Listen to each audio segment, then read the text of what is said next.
Olá pessoal, estamos aqui na aula 2 do curso de fontes alternativas de energia, né? Referente à nossa unidade 2, que é a conservação de energia residencial e controle de transferência de calor.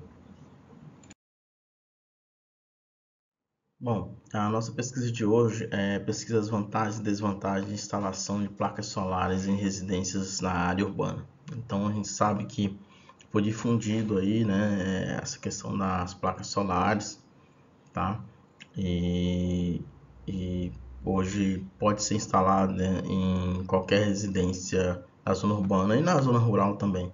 Mas na zona urbana tem algumas peculiaridades e eu gostaria que você pesquisasse exatamente a desvantagem e as vantagens dessa instalação, ok? Bom, então quanto à aplicação de circuitos elétricos, né, a casa eficiente, né? No nosso portal tem um anexo lá, um artigo sobre um projeto que foi desenvolvido de casa inteligente, né? Então, qual era esse conceito de casa inteligente, ou casa eficiente, né? Ela foi realizada, né, de forma a permitir o monitoramento do consumo de energia elétrica, né, da mesma. Tá?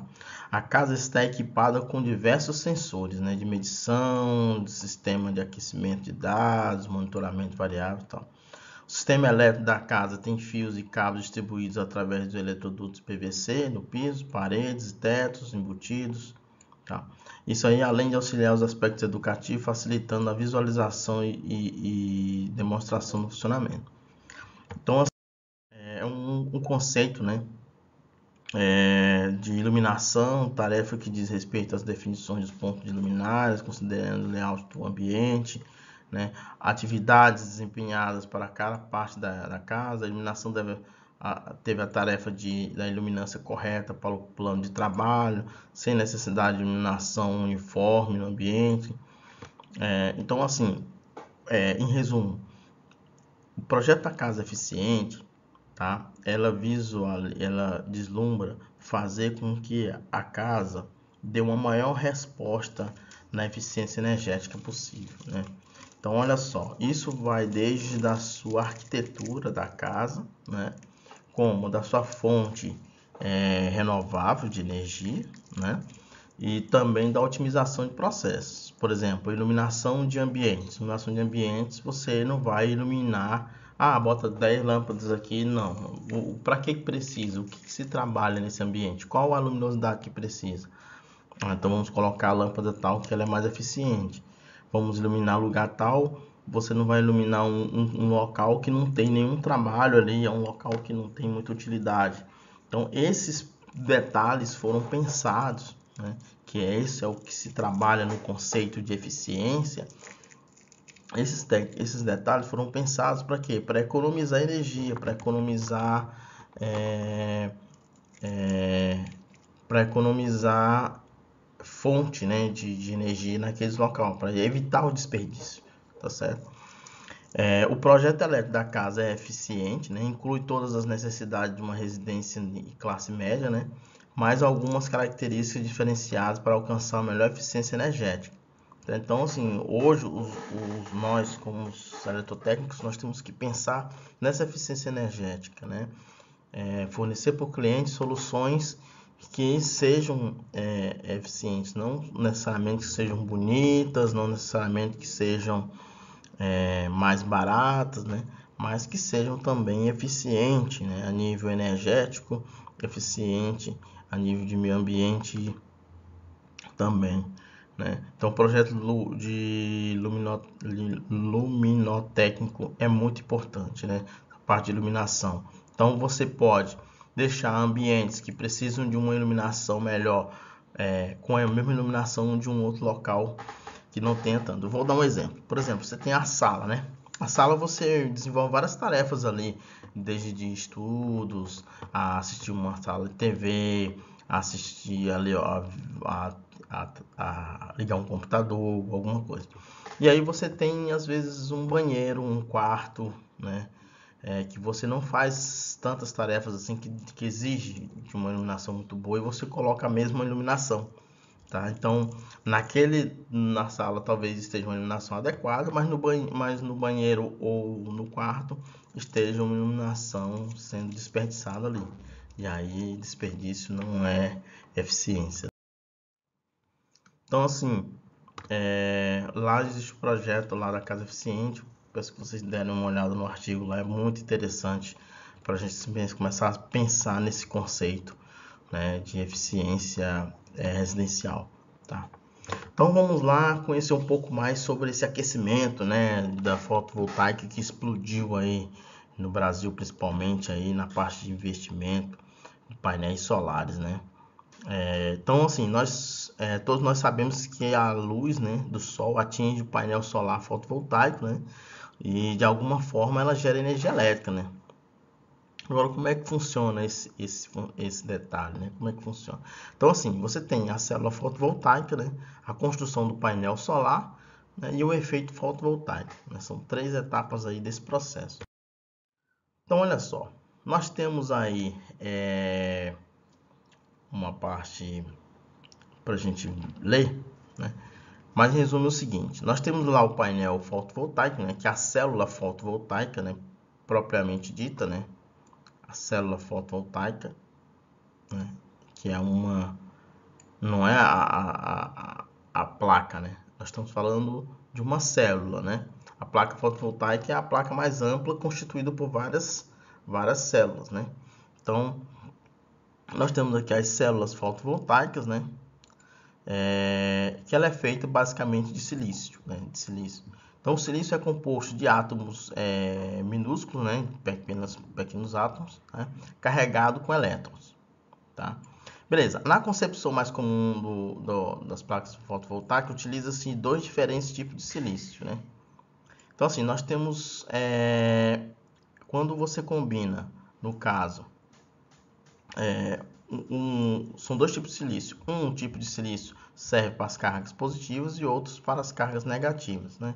Como é que se faz isso? Você se combina, né? Você pega o silício, né, e mistura ele com o boro, combinado ele com o boro, silício e boro, você cria as cargas positivas, né? Quando você pega o silício e combina ele com o fósforo, você gera as cargas negativas, né? E aí você pega e faz tipo um sanduíche, né? Você pega você bota aqui a parte positiva, né? Que é o silício com boro, tá? E aí você vai e gera um encapsulamento dele, né, com as partes negativas, que é exatamente o silício com fósforo, tá? Então é o seguinte, nesse momento, né, isso vai permitir um efeito químico, né, na célula para reagir com o sol e produzir energia elétrica, né? Vamos ver como funciona. Então nós temos aqui a moldura, né, de fora, nós temos o vidro de proteção, né? Nós temos aqui o encapsulamento da célula fotovoltaica, né? São 2 encapsulamentos, né? Um encapsulamento de baixo e outro de cima. A célula fotovoltaica propriamente dito, que é onde está o silício, né? Aqui é onde está o silício, né? Aqui cada elementozinho desse aqui quadradinho é uma célula, certo? E nós temos aqui o backsheet, que na verdade é a base de apoio, né? E a caixa de junção. A caixa de junção é onde você tem o resultado aí de todas as ligações em série da placa fotovoltaica. Bom, então cada célula fotovoltaica é cuidadosamente colocada. Aí neste caso,